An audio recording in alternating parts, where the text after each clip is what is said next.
Itulah awak. Dalam banyak-banyak pokok tu juga yang awak nak tanam. Pokok tu juga awak nak tanam kat rumah. Kan dah kena.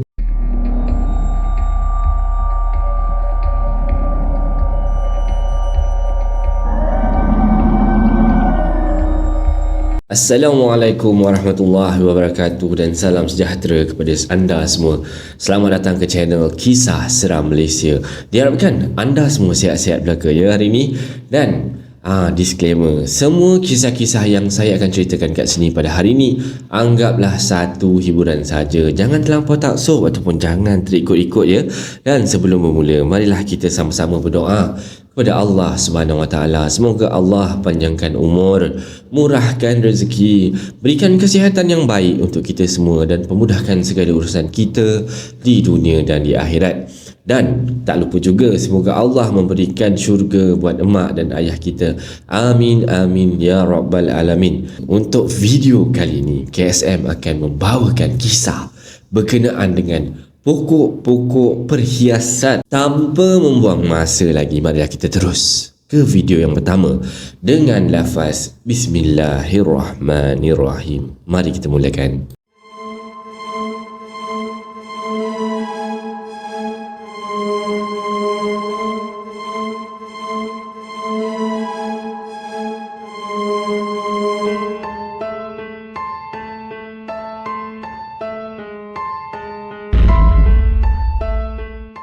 Baiklah, untuk kisah yang pertama ni kita mulakan kita nak cerita pasal kisah pokok tanduk rusa.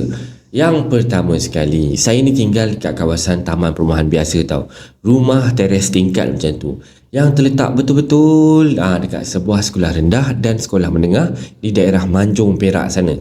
Jadi korang mesti semua tahu boleh bayangkan tau, suasana kawasan taman ataupun taman perumahan biasa ni, rumah teres biasa-biasa je kan, yang keadaan jalan dan keluasan halaman rumah tu pun tak adalah luas mana. Biasa, rumah teres biasa kan. So pada masa tu dekat kawasan kejiranan rumah saya ni memanglah orang kata menjadi trend, menjadi satu trend untuk para mak-mak ataupun mak-mak kita ni yang tak bekerja ni untuk menanam pokok-pokok bunga dekat halaman rumah. Tak dulu, sekarang pun sama juga kan. Ada juga trend yang mana minat tanam pokok-pokok bunga. Dan termasuklah pokok bunga ataupun pokok tanduk rusa ni. Kita tak boleh tak pokok tanduk rusa ni sebagai pokok bunga sebab pokok tanduk rusa ni dia tak ada bunga pun. Jadinya kata mak saya ataupun kata ibu saya, makcik-makcik jiran sebelah rumah ni yang menanam pokok ni cakap, kalau tanam pokok ni dalam pasu memang nampak cantik. Tapi bagi saya pokok tu nampak biasa je lah. Sebab pokok ni kan macam saya cakap tadi, tak ada bunga pun, sekadar daun je. Jadi nak dijadikan cerita, pada satu malam tu, jiran yang betul-betul duduk setentang dengan rumah saya ni, kita letak nama dia Acik Asma lah Acik Asma ni terjaga daripada tidur tau. Bukan sebab apa, waktu dia terjaga tu lebih kurang pukul 1 pagi. Dia ni terjaga sebab dia punya baby menangis. Dan mungkin sebab yalah, baby ni biasa kalau bangun tengah-tengah malam sebab dia lapar kan, mungkin macam tu lah, dia beranggapan yang baby dia lapar. Di makcik ni pun pergilah buat susu dekat dapur. Orang kata nak biar baby dia berhenti menangis lah macam tu kan. So sedang asyik-asyik dia ni bagikan, dah siap buat susu, dia nak bagi susu dia pada baby tu, susu yang dia buat tadi. So sedanglah dia asyik ni nak susukan baby dia tu dalam bilik tidur dia, tiba-tiba dia terdengar tau macam bunyi sesuatu yang seakan-akan macam bunyi cakaran dekat luar rumah dia. Gitu.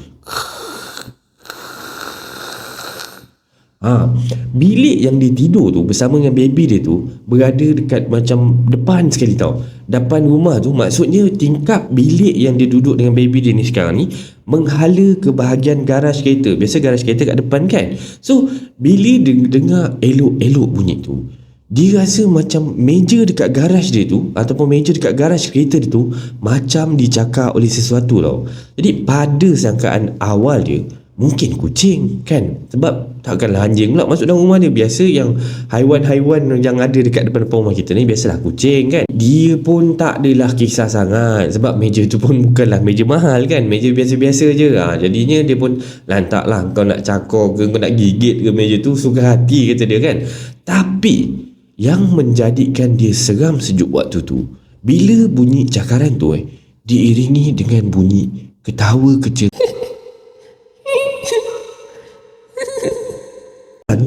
Tak mungkin kucing akan mengeluarkan bunyi ketawa macam tu tau. Atau ketawa tu macam creepy tau, macam tu, menakutkan macam tu. Nak kata orang yang cakar, siapa pula yang rajin malam-malam nak cakar-cakar meja dekat depan rumah orang kan? Bukannya ada orang kat depan rumah tu. So dia pun waktu tu dah memikirkan macam-macam kemungkinan yang ada dekat depan rumah dia. Dan lepas lagi pun waktu tu dia dengan baby, jadi dia fikirkan keselamatan baby lagi apa.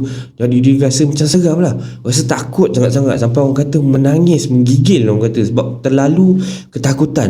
So sebab waktu tu pula suami dia ni kerja tau waktu tu, dan tak ada kat rumah. Suami dia outstation waktu tu, dan anak-anak dia yang lain pula tidur dekat bilik-bilik yang lain. Jadi demi nak jaga baby dia ni, dia nak bagi baby ni menyusu sampai habis, biar baby dia dah tak menangis lagi, terpaksalah makcik ni tunggu sambil menangis sorang-sorang dalam bilik tu.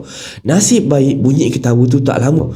Lepas tu dia dah tenang, dia terus call suami dia untuk ceritakan apa yang terjadi masa tu. Tapi of course lah, bila dia call suami dia, suami dia beli dia kan. Dia katanya, itulah awak, dalam banyak-banyak pokok tu juga yang awak nak tanam, pokok tu juga awak nak tanam kat rumah, kan dah kena. Kata suami dia, boy kena marah betul So untuk pengetahuan semua, dekat atas meja tu memang makcik ni ada letak 3 biji pasu anak pokok. Pokok apa? Pokok tanduk rusa tadi tu lah. So keesokan paginya, pagi-pagi lagi, makcik ni dah keluar rumah. Dia ambil pokok tanduk rusa yang 3 pasu tadi tu kat depan rumah atas meja tu. Dia pun terus bawa pergi halaman rumah, dia bakar terus tau. Dan waktu dia bakar ni, memang saya dah tengok tau. Sebab masa tu saya keluar rumah sebab nak pergi sekolah lah. Cuma masa tu saya ni kecil lagi, tak tahulah dia buat apa, tengah bakar apa kan. Cuma yang ni mak saya cerita balik lah. Cuma waktu tu saya pelik tau, sebab apa dia membuat pembakaran terbuka awal pagi macam ni kan. Biasanya orang bakar-bakar ni waktu petang. So nak tanya dia waktu tu, saya ni macam terlalu daif ataupun terlalu kecil sangat nak bertanya-tanya. Yalah, orang kata sibuk-sibuk hal orang dewasa kan. So pada minggu yang sama juga, jiran yang duduk selang sebuah rumah daripada rumah saya ni turut mengalami nasib yang sama. Tapi benda ni dialami oleh anak perempuan dia yang juga tidur dekat bilik hadapan. Sama macam makcik tadi tu lah. Bilik hadapan yang ada tingkap menghadap ke porch, menghadap ke garaj kereta macam tu. Dan pada malam tersebut, seperti biasa, anak jiran saya ni akan buka tingkap depan dekat bilik tidur dia untuk nak cek pagar rumah tu dah tutup ke belum kan, dah rapatkan ke belum. Tiba-tiba dia tengok daripada tingkap bilik dia, dia tengok, dia nampak, dia perasan ada seseorang yang berdiri dekat luar pagar rumah dia. Tapi orang tu tinggi sangat kata dia, tak macam orang biasa. Dan orang tu dia berdiri sebelah rak pasu bunga yang ada tersimpan pokok tanduk rusa tu dekat situ. Dan rak tu memang diletakkan dekat luar pagar rumah macam tu. Dan pada mulanya dia ingat itu ayah dia agaknya kan, yang keluar untuk nak buang sampah malam tu. Tapi yang menyebabkan dia rasa pelik, benda tu tak bergerak tau. Dia berdiri tegak je kat situ untuk beberapa ketika. Dan di situ dia tahulah yang benda tu sebenarnya bukan ayah dia, bukan orang lah maksudnya. So jadi disebabkan anak jiran saya ni, orang kata orang alim lah agaknya. So dia pun macam relax je lah, dia tak gelabah tak apa, dia tutup tingkap tu balik semula dan tidur je macam biasa. Dan esoknya barulah dia tanya pada mak dia, "Mak, semalam mak dalam pukul 12 lebih gitu ada orang keluar rumah tak mak? Sebab kita nampak semalam macam ada orang berdiri dekat depan pintu pagar," kata dia kan. So bila mak dia kata tak ada, barulah dia ceritakan apa kejadian yang berlaku semalam tu tau, pada malam tu. Dan kemudiannya selang beberapa hari macam tu, kisah yang sama turut berlaku pada jiran yang duduk selang beberapa rumah daripada rumah jiran yang mula-mula kena benda ni lah. So kisah dia macam ni tau. Kisah ni terjadi pada anak lelaki dia. Dan pada malam tersebut, anaknya tu bangun daripada tidur. Sebab orang kata ialah bangun tengah malam biasa kadang-kadang nak minum air, biasanya nak buang air kecil, macam tu lah. Rumah kami ni hanya ada satu je bilik air tau, dan satu jamban tau yang terletak dekat kawasan dapur. Jadi yang anak jiran saya ni, dia cadangnya nak pergi buang air kecil macam tu. Adik je, lepaslah budak ni pergi buang air kecil dekat dapur tu, dia nak masuklah semula ke dalam bilik dia macam tu kan, yang terletak bersebelahan je dengan ruang tamu. Dan waktu tu dia perasan tau, macam ada orang yang berdiri dekat dalam rumah, dekat ruang tamu tu. Jadi dia ni pun orang kata dalam mamai-mamai kan, baru bangun tidur tengah-tengah malam kan, dia pun tengoklah kat ruang tamu tu. Tengok apa benda tu kan. Memanglah nasib dia pada malam tu agak malang. Sebab apa yang dia nampak tu adalah satu lembaga yang boleh katakan besar juga tau. Sebab dia punya ketinggian tu capai ke siling rumah tu tau. Dan memang tempat lembaga tu berdiri, ada pasu yang ditanam dengan pokok tandu usa tu. Jadi pasu tu diletakkan ke atas meja tau, tempat mak ayah dia letak kunci. Jadi bila dia nampak benda tu, dia ni terus pengsan babe, demam selama beberapa hari. Bila dia sedar, barulah dia ceritakan apa yang berlaku.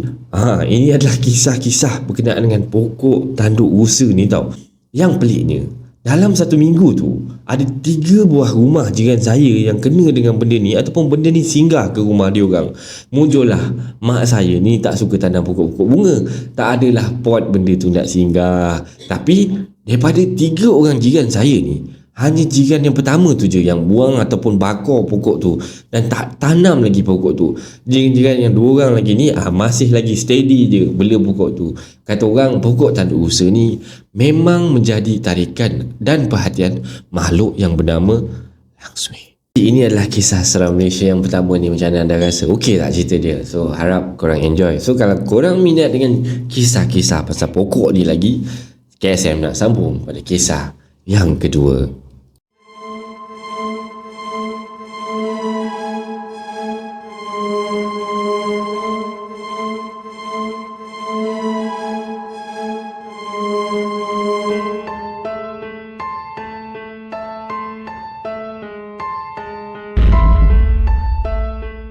Baiklah, untuk kisah nombor 2 ni, kita nak pergi kepada cerita pasal pokok buluh pula. Mana yang korang biasa ataupun dekat depan rumah, dekat kat rumah kita ni ada pokok-pokok buluh. Mungkin boleh rasakan keseraman cerita ni. Baiklah, tanpa buang masa, kita teruskan pada cerita yang kedua ni.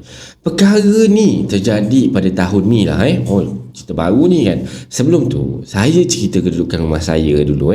Rumah saya ni berada dekat tengah-tengah kampung tau, dan berada dekat Simpang 4. Rumah dia dekat Simpang 4 dan menurun ke bawah. Jenis perumahan dia ni jenis atas bukit lah macam tu kan. Belah kanan depan rumah saya ni ada surau, dan belah kiri depan rumah saya pula ada deretan-deretan rumah lah. Rumah dekat kawasan situ semua jenis rumah-rumah lot. Rumah-rumah kampung kan, dan rumah lot kan, macam tu kan. Depan rumah saya ni ada 2 pokok buluh macam tu. Kecil je sebenarnya 2 pokok buluh ni, tapi dia agak rendang lah. Start daripada mula tanam pokok tu lagi, saya dah tak berapa berkenan tau sebenarnya. Yelah, pokok buluh kot kata dia. So saya pun otak ni kadang-kadang asyik fikir benda-benda yang mistik je tau. Sebab kebanyakannya kita ditanamkan dengan pokok buluh ni tempat-tempat yang hantu-hantu ni suka lah. So bila saya selisih je sebelah pokok tu, saya dah rasa macam ada sesuatu aura seram tau dekat pokok tu. So sebelum ni okey-okey je, tak ada apa-apa masalah pun dekat pokok tu. Dan lepas kampung saya ni digembar-gemburkan dengan kisah ataupun penampakan pocong dekat depan surau tu, yang punca pokok tu tiba-tiba boleh jadi seram tau. So tak tahulah pocong tu menginap kat situ ke apa ke. Dan pokok buluh tu pula betul-betul berada di belah kiri dan kanan pintu pagar rumah saya tau. Jadi boleh bayangkan tak, pintu pagar depan rumah saya ada pokok buluh kiri dan kanan. So agak rendang juga pokok buluh tu. Dan padalah pagi tu, dalam pukul 11 pagi gitu, so saya dengan mak saya, dengan adik saya pun sekali lah kita orang gotong royong tau bersihkan laman depan rumah ni. Dan sebenarnya dah lama dah saya cakap dengan mak saya waktu tu, tebang je lah mak pokok buluh tu kan. Sebab makin lama orang tengok, makin tinggi, makin rendang, makin gelap depan rumah kita, makin seram orang tengok, kata dia. Disebabkan ada 2 rumpun pokok buluh ni kat depan rumah ni, yang satu tu saya tebang dan satu lagi pula adik saya pula tebang tau. Jadi bagi saya tak ada apa-apa tau yang adik saya tebang tu, tapi yang saya nak tebang ni dia macam ada lain macam sikit, dia punya aura tu lain macam tau. So saya tebang lah pokok tu. Tahu je lah kan, buluh dia punya liat bukan main lagi. So sebelum saya kata nak tembang pokok tu, saya pun bacalah doa-doa sikit. Saya bukan cantar-cantar je tau pokok tu. Maksudnya tebang yang saya cakap kat sini, maksudnya saya terus buang pokok tu daripada akar-akar dia, cangkul daripada akar terus. Benda pelik ni berlaku selepas 2 hari saya buang pokok buluh tu tau. Dan masa bangun daripada tidur, tiba-tiba lengan kanan saya ni jadi kebas dan macam gigil-gigil macam tu tau. Kebas dia ni lain macam tau. Padahal 2 hari dah berlalu kot orang kata saya tebang pokok buluh tu kan. So sebelum tu mana ada saya ada orang kata buat kerja-kerja berat ke, orang kata yang boleh mengakibatkan sampai tangan saya jadi macam tu. So saya pun orang kata husnuzon je lah, mungkin tak ada kena dengan pokok buluh tu kan. Saya pun urut-urut tangan saya slow-slow. Saya assume mungkin tidur, orang kata saya salah letak tangan, orang kata tangan tidur atas tangan kan macam tu. Jadinya saya pun abaikan je lah kan. Saya ada juga mengadu dekat mak pasal benda ni. So mak saya pun macam fikir macam benda yang sama. Mak saya pun fikir mungkin sebab pokok buluh tu. Macam itulah agaknya. So saya abaikan lagi benda tu. Bila tiba waktu malam tau, masa saya nak tidur, saya ni jenis tidur pakai stokin tau, tak pernah buka tau, melainkan bangun subuh keesokannya wajib tidur mesti pakai selimut walaupun tak sejuk. Sebab saya ni jenis tidur memang mengiring ke kanan macam tu lagi satu. So saya pun tidurlah macam biasa. Dan bila pagi esoknya saya nak bangun solat subuh, saya terus termenung tau. Mana stokin saya yang belah kiri? Sebab saya raba-raba stokin tak ada ni sebelah kiri kan. Dan mana pula selimut saya? Kan saya tu yang saya cari dulu, mana selimut saya, mana stokin saya. Rupa-rupanya stokin tu ada kat bawah badan tau. Macam pelik. Dan selimut pula ada dekat atas kepala. Jauh pula tercampak dia kan. So selama ni statik je benda-benda ni kat badan saya. Orang kata tak adalah pula, saya ni bukan jenis tidur yang ganas, yang jenis bergerak sana bergerak sini kan. So malam kedua pula saya dah start dah, orang kata rasa tak sedap hati tau. Sepanjang saya tidur tak pernah lagi stokin saya ni tercabut sebelah tau. Kalau pergi ke tandas memang saya tak akan buka pun stokin ni. Punyalah orang putih kata dia kan. So saya pusing ke kanan, pusing ke kiri sebab rasa ngeri pula nak tidur. Takkan nak tidur dengan mak saya pula waktu tu kan. Jadi saya ni pun acah-acah lah berani tidur je lah seorang-seorang kan. Dalam hati saya cakap waktu tu, gedah je lah, sebab dah ngantuk sangat dah sebenarnya. Jadi bila bangun keesokannya, kejadian sama ni masih lagi berulang. Dan saya dah rasa stres dah, sebab tak tahu punca kenapa boleh jadi macam tu kan.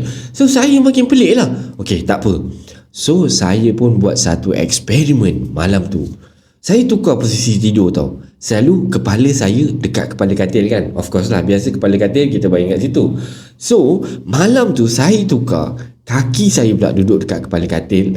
Jadi kepala saya dekat pucuk katil lah, kat belah bawah kan. Jadinya nak tahu tak apa yang jadi? Benda tu dia tak jumpa kaki saya waktu tu. So dia pergi kuis-kuis rambut saya. And yes, malam tu kan saya terasa tau, macam ada tangan dia pusing-pusing kat rambut saya. Dia macam dia buat pusing-pusing macam tu lah.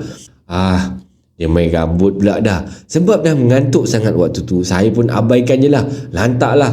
Waktu tu saya rasa macam tidur lagi penting kan. So 2 malam jugalah saya kata rambut saya ni kena kuih-kuih. Jadinya hari ketiga ni saya dah tak sanggup lagi dah, kena ganggu je lah. Gila kau kata dia, macam ada yang pandang je tau daripada bulu katil. Dia pun tebang lah pokok buluh tu. Dan Alhamdulillah waktu saya tebang pokok tu tak jadi apa-apa pun, semua berjalan dengan lancar kan. Selalunya bilik gelap-gelap ni selamba je saya masuk. Yelah bilik sendiri kot, rumah sendiri kan, takkanlah nak takut. So sekarang ni sampai dah nak kena buka lampu dulu dah baru berani nak masuk. Sebab saya rasa sekarang ni macam ada benda je duk perhatikan saya. Nanya betul macam tu. So malam tu juga saya cakap dengan mak saya lah, mak, panggillah ustaz ke siapa-siapa yang pandai berubat ke, tengok-tengokkan bilik kita ni mak. Macam ada sesuatu lah mak, rasa tak selesa lah mak. Jadinya mak pun carilah kenalan-kenalan dia, mana yang pandai mengubatkan orang tu, datanglah rumah.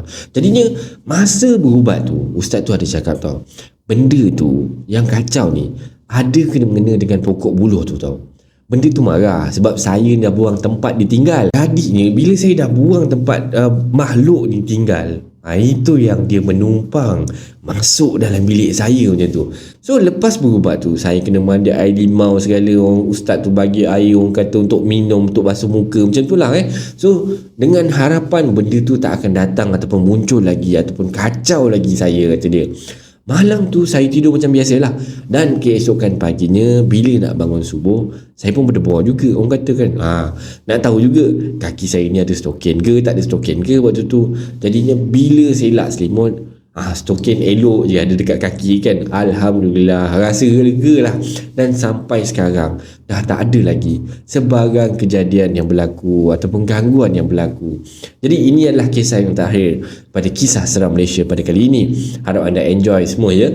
Baik, sebarang komen, like dan share daripada anda semua amatlah dihargai. Terima kasih pada yang dah sudi subscribe ke channel Kisah Seram Malaysia ni. Dan yang masih belum tu, bantulah saya dengan menekan butang subscribe tu, like dan sharekan video ini kepada kawan-kawan anda. Sokongan daripada anda semua adalah ibarat pembakar semangat buat saya untuk terus berkarya. Dan agar terus saya mampu ataupun saya berusaha untuk membuat banyak video-video yang baik, yang menarik dan berkualiti untuk anda semua tonton, insya-Allah. Jadi yang baik itu datang daripada Allah Subhanahu Wa Taala dan yang buruk itu datang daripada kelemahan diri saya sendiri.